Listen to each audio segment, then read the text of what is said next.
Hi எல்லாருக்கும் வணக்கம். இன்றைக்கி வந்து கஸ்டமைஸ்டு கோட் மில்க் சோப் தான் ரெடி பண்ண போகிறேன். ஜாப்பனீஸ் மெத்தட் 24 ஹவர்ஸ்லேயே வந்து க்யூரிங் ஆயிரும். ஸோ அந்த மெத்தட் தான் நான் இப்போ பண்ண போகிறேன். ஒரு ரீட்டைல் கஸ்டமர் தான் கேட்டிருந்தாங்க. அவங்களுக்காக தான் நான் வந்து கஸ்டமைஸ் பண்ணிகிட்ருக்கேன். இப்போ நான் வந்து ஆயில்ஸ் எல்லாமே வந்து மெஷர் பண்ணி எடுத்துக்க போகிறேன். இந்த சோப் வந்து என்ன பெனிஃபிட்னு கேட்டிங்கன்னா, பிஸ்னஸ் பண்ணுறவங்களுக்கு 45 டேஸ் இன்வெஸ்ட் பண்ணிவிட்டு அதுக்கப்புறம் சேல் பண்ணுறத விட இந்த மெத்தடில் நீங்கள் சேல் பண்ணும்போது ஒரு 2 or 3 டேஸ்லேயே நீங்கள் வந்து பேக்கிங் பண்ணி சென்ட் பண்ணிடலாம். ஸோ பிஸ்னஸ் பண்ணுறவங்களுக்கு இந்த மெத்தட் வந்து ஈஸியாக இருக்கும். இந்த மெத்தட் நீங்கள் கற்றுக்கணும் அப்படின்னா நம்ம ஜூலை 5th சாட்டர்டே வந்து கிளாஸ் போட்டிருக்கோம். கண்டிப்பாக அட்டன் பண்ணி பாருங்கள்.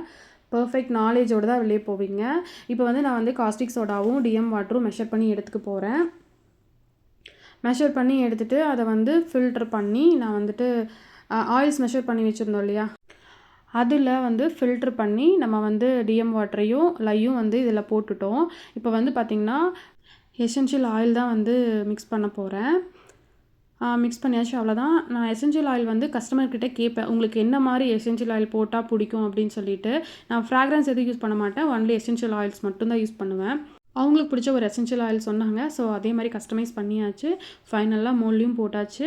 நாளைக்கு இதை வந்து அன்மோல் பண்ணிடுவேன். உங்களுக்கு இது மாதிரி கஸ்டமைஸ் சோப்ஸ் வேணும் அப்படின்னா எங்களை காண்டாக்ட் பண்ணுங்கள்.